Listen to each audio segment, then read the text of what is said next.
Assalamualaikum warahmatullahi wabarakatuh, para pecinta ikan hias di seluruh Indonesia. Kali ini kami akan membahas tentang filter kolam ikan mas koki kami beserta media yang kami gunakan. Sebelumnya, mari kita lihat kondisi kolam ini setelah kurang lebih hampir 2 bulan, lebih tepatnya 55 hari tanpa perawatan.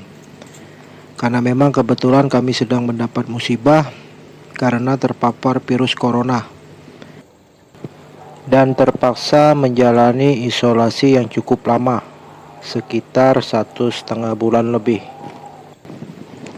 yang menyebabkan seluruh aktivitas kami berhenti total, termasuk melakukan perawatan terhadap hewan-hewan peliharaan kami. Sebagian ikan gapi, burung, dan bahkan burayang ikan mas koki kami juga pada mati. Sebelumnya ada request dari subscriber kami, yaitu Ahmad Fadilah Hussein dan Usatria, meminta lanjutan dari video burayang ikan mas koki kami. Jadi kami sampaikan mohon maaf, videonya belum bisa kami lanjutkan karena burayak-burayak tersebut sebagian sudah pada mati pada saat kami melaksanakan karantina karena terpapar virus corona. Insya Allah akan kami tetap nge-breed dan akan kami lanjutkan video tersebut. Dan ini kondisi kolam kami setelah kurang lebih hampir 2 bulan tanpa perawatan. Alhamdulillah ikan-ikannya juga pada sehat dan kualitas air juga tetap terjaga dan cukup bersih.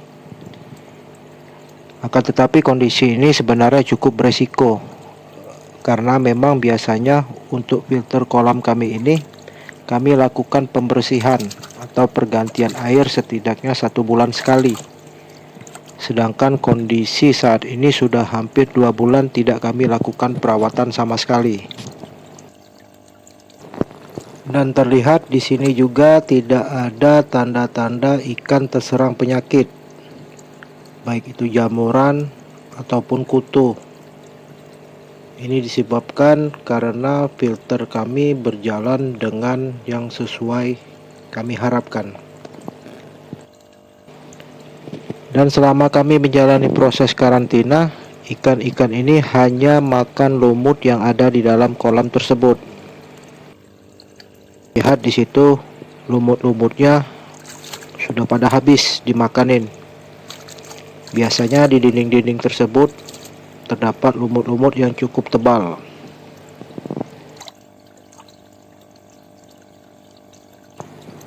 Selanjutnya mari kita lihat bagaimana kondisi dari chamber filter kami tersebut.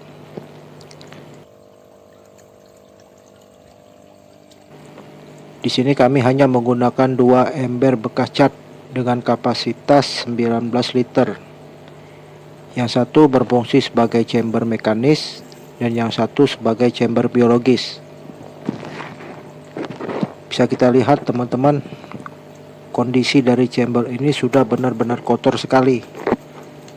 Bahkan lumpur yang ada di dalam chamber pun sudah terangkat ke atas. Dan apabila kondisi ini tidak cepat kita tanggulangi, maka ini akan menjadi sumber penyakit terhadap ikan-ikan kita nanti.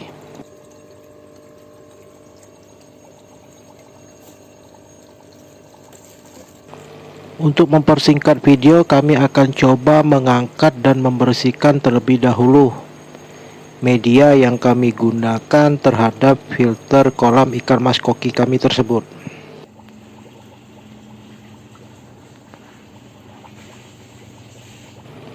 Dan bisa dilihat teman-teman, beginilah kondisi air yang ada di dalam media filter kami.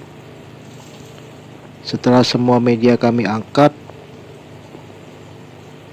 terlihat bahwa air itu sudah berwarna hitam pekat seperti air comberan. Tentu kondisi ini sangat buruk untuk pertumbuhan ikan-ikan kita nanti. Dan ini juga menjadi sumber penyakit terhadap ikan tersebut.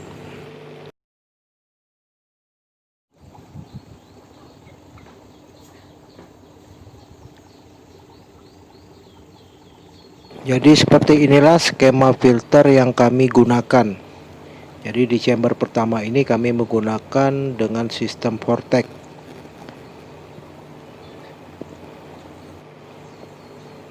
Dan chamber yang kedua kami pergunakan sebagai media biologis. Untuk chamber pertama kami menggunakan media full jaring nelayan. Alasannya karena harganya cukup ekonomis dan manfaatnya juga cukup maksimal untuk memfilter semua kotoran yang ada di dalam kolam ikan mas koki kami. Apabila kita menggunakan sistem filter seperti ini, sebaiknya untuk di dasar chamber itu kita kasih tatakan. Tujuannya adalah untuk menahan kotoran yang ada di dasar chamber tersebut. Untuk ketinggiannya bisa disesuaikan dengan jalur backwash yang sudah ada. Untuk media kapas ini sebenarnya hanya sebagai pelengkap untuk menahan kotoran yang ada di chamber mekanis tersebut. Sementara pecahan genting ini merupakan sebagai media pemberat terhadap filter yang sudah kita pasang tadi. Karena media ini akan terangkat terbawa oleh arus yang ada di chamber mekanis kita.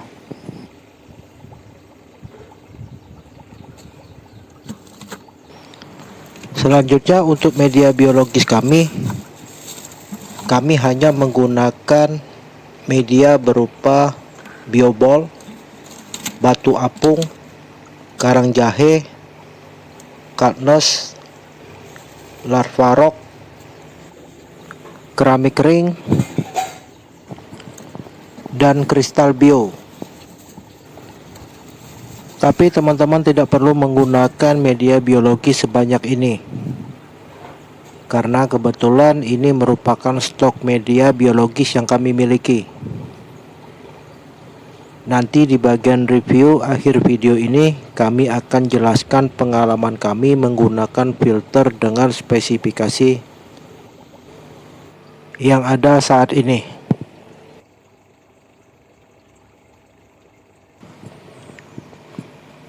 Dan sekarang saatnya kita mereview filter kolam yang kami gunakan ini. Secara fungsi filter ini sudah bekerja cukup baik. Kondisi kebersihan dan kejernihan air juga terjaga. Bahkan kami tidak menggunakan atau menambahkan lampu UV pada filter kami tersebut. Akan tetapi untuk jumlah kapasitas filter, terus terang kami tidak merekomendasikan secara langsung. Dikarenakan volume chamber ini sangat kecil, sekitar 40 liter. Memang idealnya untuk filter itu sekitar 30% dari volume air kolam kita. Apabila teman-teman ingin membuat filter, kami sarankan untuk menggunakan ember atau tong yang lebih besar, minimal yang berukuran 30-60 liter. Dengan ukuran seperti itu, setidaknya tidak terlalu menyita waktu kita untuk membersihkan media filter yang kita gunakan. Namun apabila untuk alasan yang lebih ekonomis, teman-teman dapat menggunakan media seperti ini. Namun kami sarankan untuk dapat menambahkan satu chamber mekanis lagi. Tujuannya untuk menampung hasil kotoran ikan yang berasal dari kolam kita agar lebih maksimal. Setidaknya waktu yang kita gunakan untuk melakukan perawatan akan lebih lama. Untuk media filter biologis sebenarnya sama aja teman-teman, tergantung dari luas volume media filter dan lokasi kolam kita. Apabila volume chamber filter kita kecil, memang seharusnya kita menggunakan media biologis yang memiliki nilai SSA atau Specific Surface Area yang lebih tinggi, tempat tumbuh kembangnya bakteri.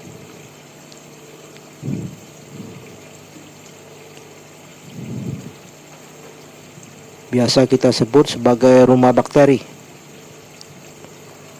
Makanya kami memilih menggunakan Kristal Bio karena memang nilai SSA-nya paling tinggi dibandingkan media filter biologis lainnya.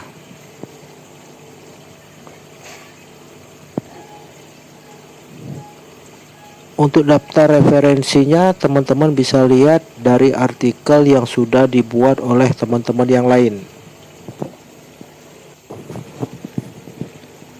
Yang kedua, dikarenakan lokasi kolam ini full outdoor dan terpapar oleh air hujan secara langsung, maka kami menambahkan media filter yang berfungsi sebagai pH buffer seperti karang jahe, batu apung, cangkang kerang atau oyster.